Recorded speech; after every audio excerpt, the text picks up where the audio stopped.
El 11 de marzo de 1898, un adolescente llamado Peter Dineka zarpó desde su país, Rusia, hacia las costas de Canadá. Para él, se trataba de ir literalmente a la otra punta del mundo.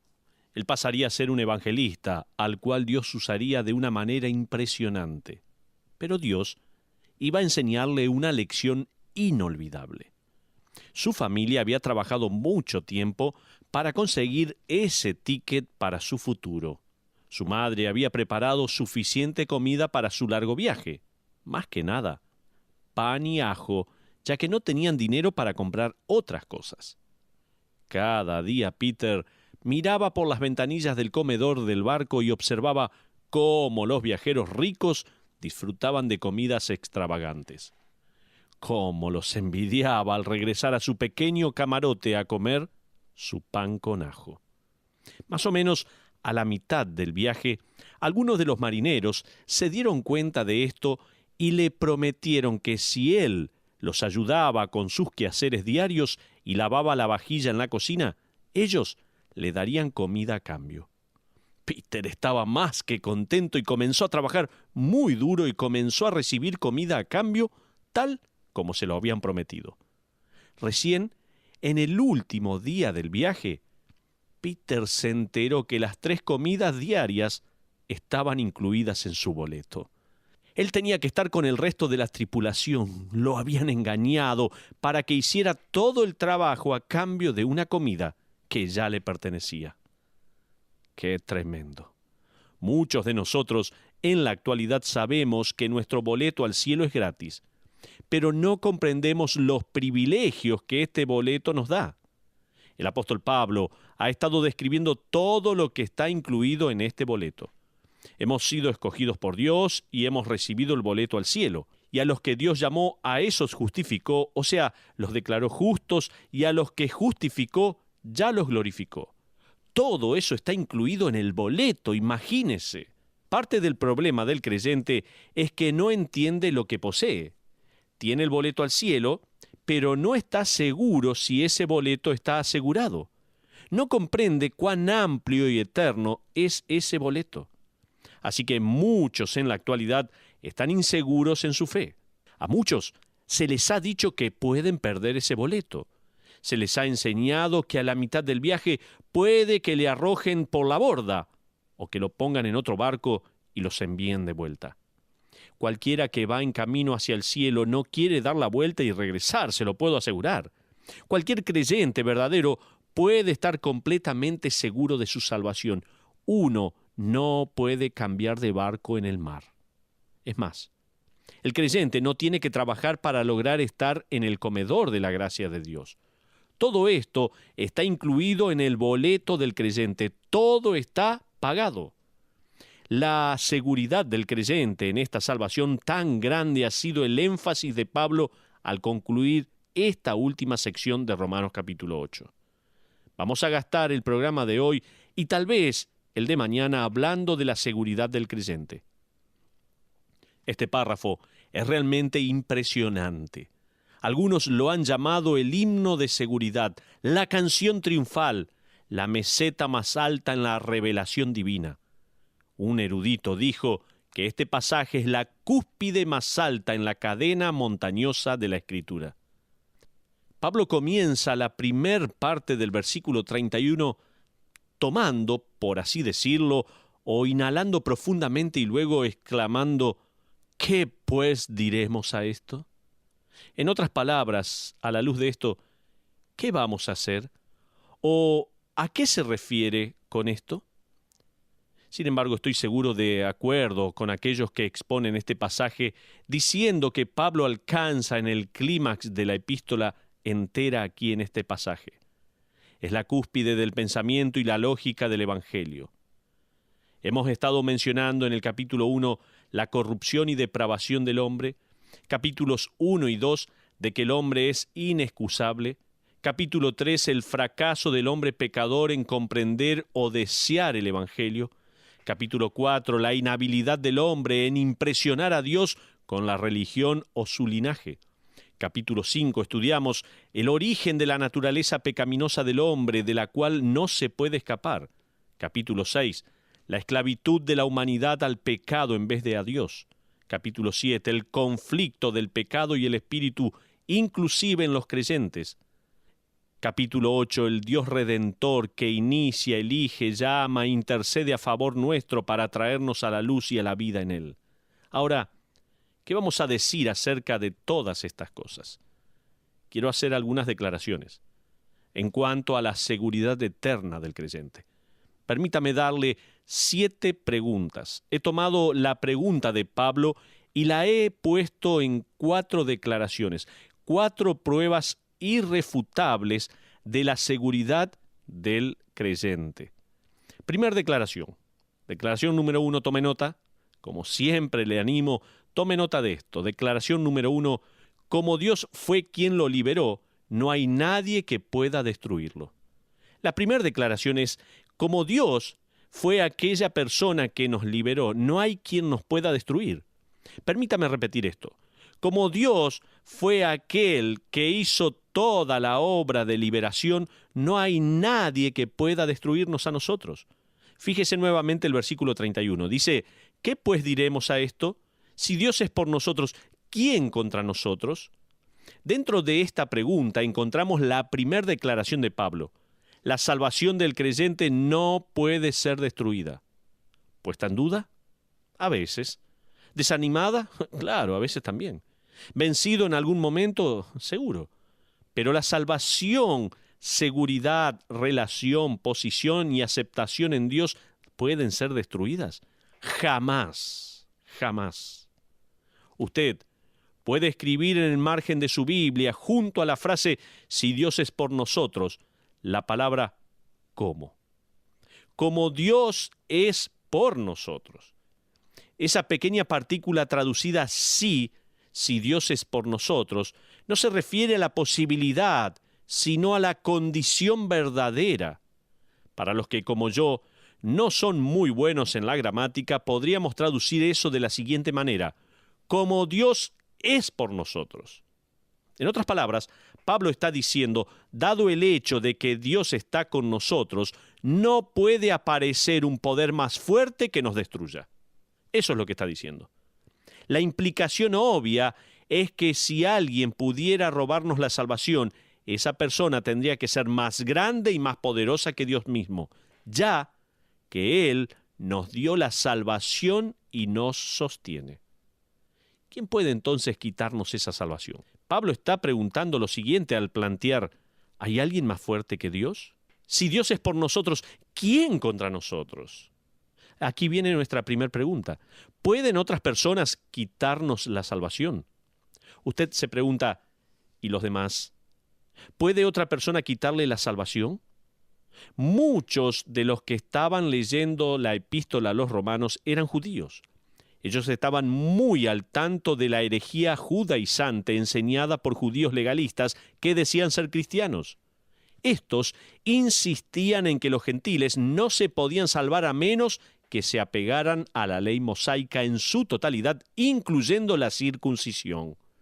Estos esperaban quitarle la seguridad de salvación a los gentiles, insistiendo que tenían que cumplir con algún acto de la obediencia a la ley.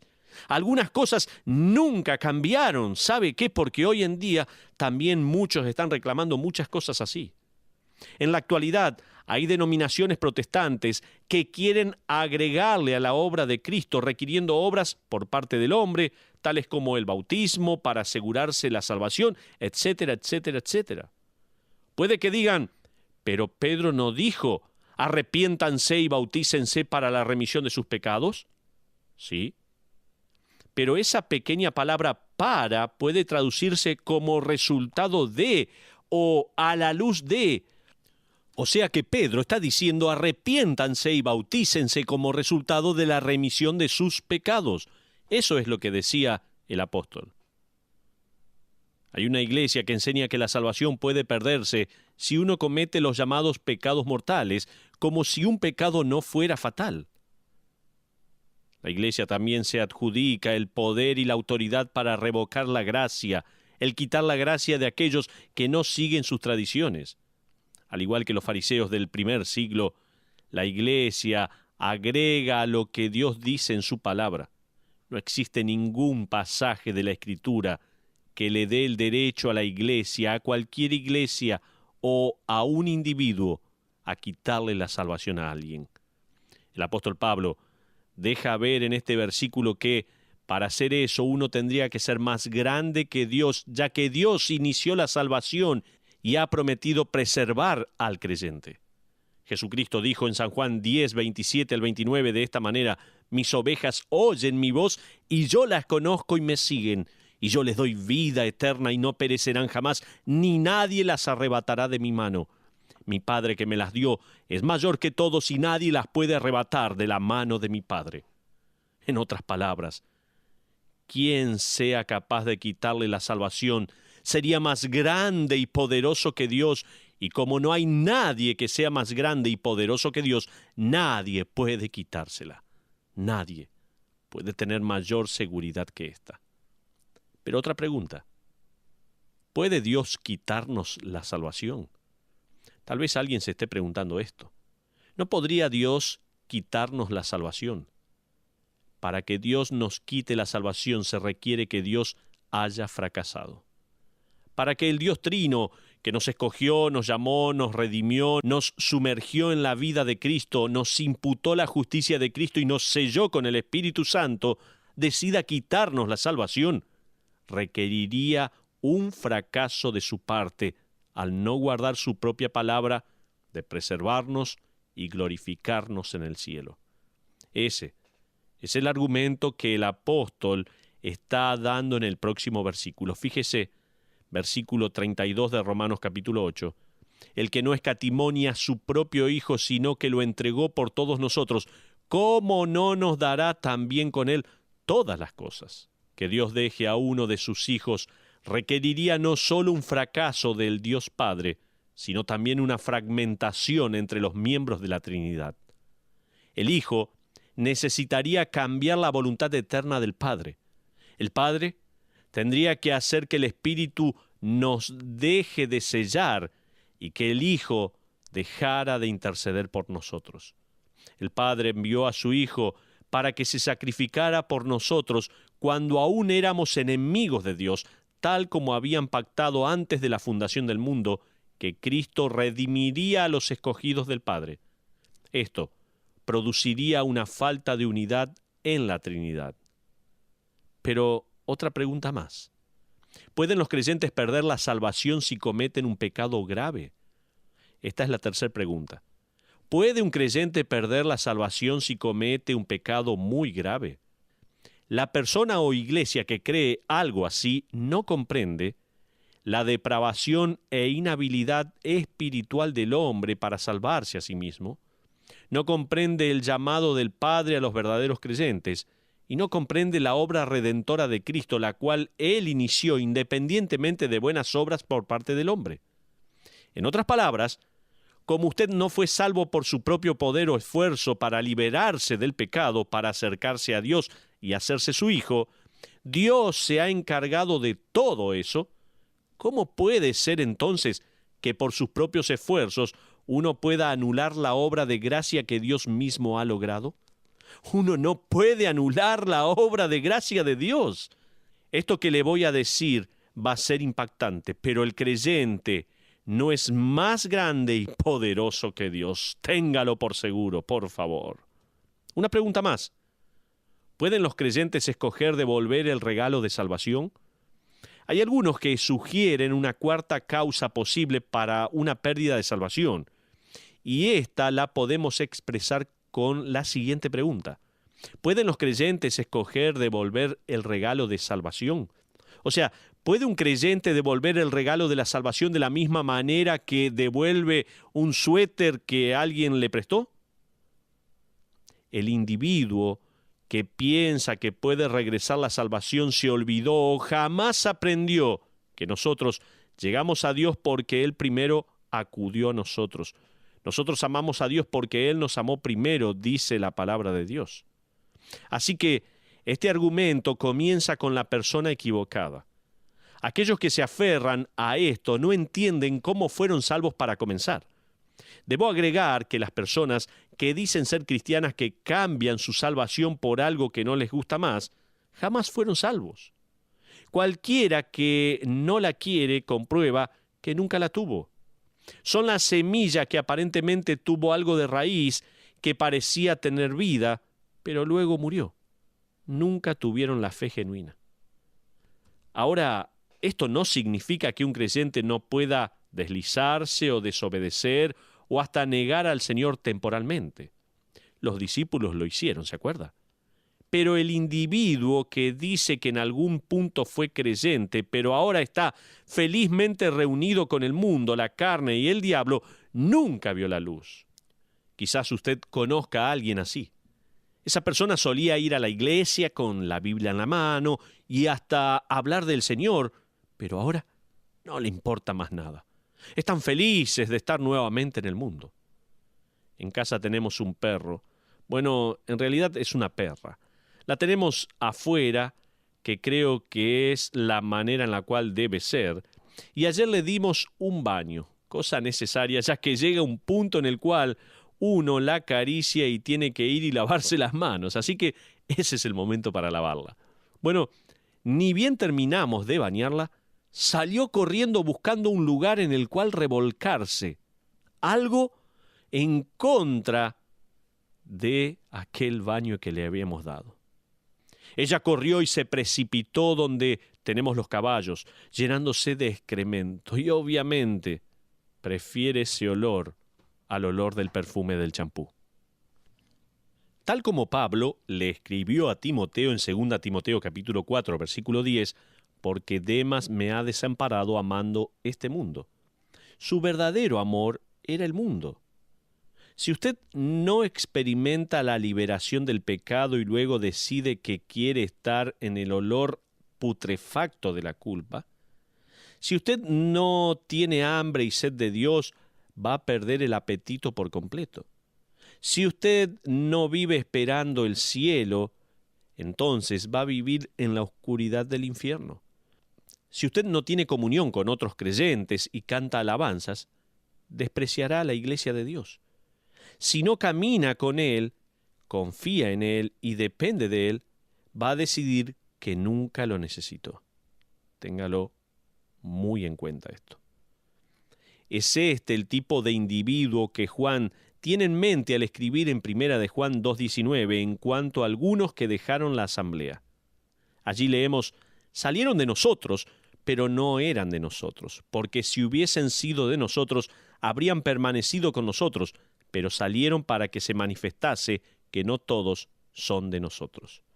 Entonces, para el verdadero creyente, Pablo declara que nada puede destruir lo que Dios ha hecho, ninguna iglesia, ninguna persona, ninguna tradición, ni otro creyente.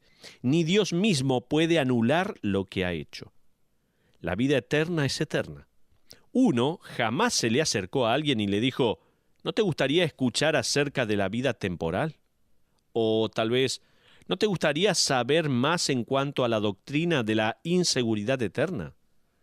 Antes de dejar esta primera declaración, me gustaría hacer énfasis en el juego de palabras que Pablo hace y que los lectores judíos comprendían inmediatamente. Al comienzo del versículo 32, Pablo usa una frase sacada de la historia de Abraham e Isaac. Pablo escribe lo siguiente: el que no escatimó ni a su propio hijo. Estas palabras vienen directamente de la traducción griega de la Biblia hebrea, a donde Dios felicita la fe de Abraham en cuanto a sacrificar a su único hijo Isaac, y él le dice lo siguiente a Abraham: por cuanto has hecho esto, y no me has rehusado tu hijo, tu único hijo, de cierto te bendeciré. Lo irónico de esta historia y el uso de las palabras de Pablo es que no podían ser pasadas por alto por el lector romano. Abraham recibió la orden de parte de Dios de ofrecer a su hijo único como ofrenda. Isaac preguntó a dónde estaba el cordero para el sacrificio y Abraham respondió en Génesis 22:8, Dios se proveerá de cordero para el holocausto. Imagínese a Isaac llevando la madera en su espalda, subiendo el monte Moría, un cuadro de Cristo que sería clavado a una cruz de madera como ofrenda por nuestro pecado. Y leemos que Isaac voluntariamente permitió que su padre lo pusiera en el altar, evidentemente confiando en la creencia sólida de su padre en cuanto a la resurrección. Y en el momento en que Abraham levantó el cuchillo para matar a su hijo, Dios habló desde el cielo y lo frenó, alabándolo por su fe inamovible en la promesa de Dios. Lo que sucedió después es probablemente más significante que cualquier otra cosa y por lo general nadie habla de ello. Abraham llama a esta colina Jehová Jireh, que significa Jehová proveerá.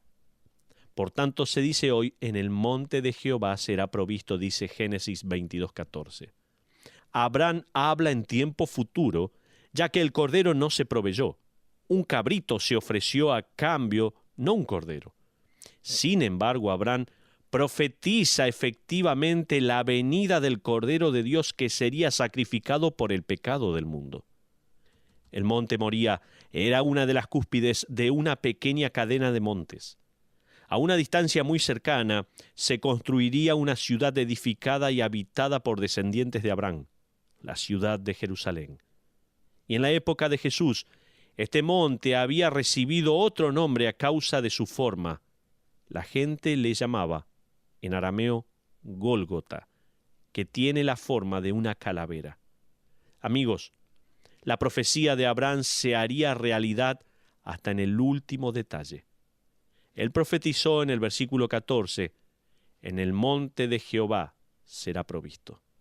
Y sería en este mismo monte en el que Isaac, el hijo de Abraham, fue salvado, que miles de años después, el único hijo de Dios no sería salvado. Tal como escribe Pablo en Romanos 8:32, Él sería entregado por todos nosotros. Dios diseñó cada detalle. Dios planeó su redención desde la eternidad pasada. Y el poder de Dios que lo redimió a usted y a mí de nuestro pasado, ya ha preparado el futuro y Él mismo lo guiará a ese lugar. No hay nada lo suficientemente grande como para detener a Dios. No hay nada más poderoso que lo pueda contener. Si Dios es por nosotros, ¿quién contra nosotros? Como Dios fue quien lo liberó, nadie puede destruirle. Pero continuando, le dije que quería darle 7 preguntas y 4 declaraciones en cuanto a la seguridad eterna del creyente. La primera declaración que mencioné era, como Dios fue quien lo liberó, no hay nadie que pueda destruirlo. Ahora, déjeme mencionar la segunda declaración que quiero hacer énfasis en este momento. La segunda declaración de nuestra seguridad eterna es, como Dios lo ha resuelto, ya no hay nadie que pueda acusarlo. Fíjese en el versículo 33 de Romanos capítulo 8. Dice la Biblia, ¿quién acusará a los escogidos de Dios? Dios es el que justifica. El enemigo puede susurrarle al oído, seguro, Dios hizo todo por usted y Jesús murió por usted, pero mírese al espejo, usted no se lo merece. No se merece esa salvación, no se merece el cielo. ¿Cuántas veces se nos susurra esto? Job capítulo 1 nos informa que Satanás tiene la habilidad de acusar a los creyentes ante Dios. En otras palabras, él le dice a Dios, ¿ves a Steven ahí abajo? ¿Viste lo que hizo? ¿Para qué lo quieres? ¿Para qué quedarse con él? Este versículo en realidad usa términos legales. La palabra acusará significa traer ante el juez. En otras palabras, sería llevar a la corte y enfrentar los cargos. ¿Son reales los cargos que tenemos en contra nuestra? Sí. Satanás no necesita inventar acusaciones. Tenemos tantas cosas en contra, ¿no? Nosotros le damos toda la ayuda que necesita, seguro. Nuestras conciencias están cargadas más de lo que deberíamos y nuestras acciones y pensamientos suman más a nuestras potenciales acusaciones. Pero, espere un momento. Pablo provee la respuesta desde la corte celestial. Fíjese nuevamente en el versículo 33b. Dios es el que justifica, dice. Es Dios el que toma a pecadores y los declara justos, santos. Es Dios el que imputa la justicia de Dios a pecadores en bancarrota. En otras palabras, Dios le dice al acusador, tú no me puedes decir nada que yo no sepa. Cuando yo justifiqué a Steven, a José, a Susana, sabía de los pecados que habían cometido antes y después de ser salvos. Yo lo sé todo acerca de ellos y mi Hijo pagó por todo. Pecados pasados, presentes y futuros. De hecho, ellos aún no saben lo que van a hacer, pero yo ya he incluido el pago eterno de mi Hijo por sus pecados y los declaro justificados. Dice la Biblia en 1 de Juan 1:7, y la sangre de Jesucristo su Hijo nos limpia de todo pecado. En la mayoría de los países, si uno es culpable de algo, éste apela inmediatamente a una corte superior. Hasta en un juicio ante el jurado, uno puede apelar si es que hubo algún error al presentar la evidencia o si el juez cometió un error en sus instrucciones hacia el jurado o hacia afuera. Si usted fue declarado culpable, su esperanza se apoya en una apelación a alguna corte que pueda fallar a su favor. Ese es el punto que Pablo está tratando de hacer. El que traiga un cargo contra un elegido de Dios, sin importar quién sea, ninguno de los cargos será imputado. Usted ha sido perdonado por completo. No hay otra corte más importante que pueda cambiar el veredicto de la corte del cielo. ¡Qué maravilla! Gloria a Dios por esto.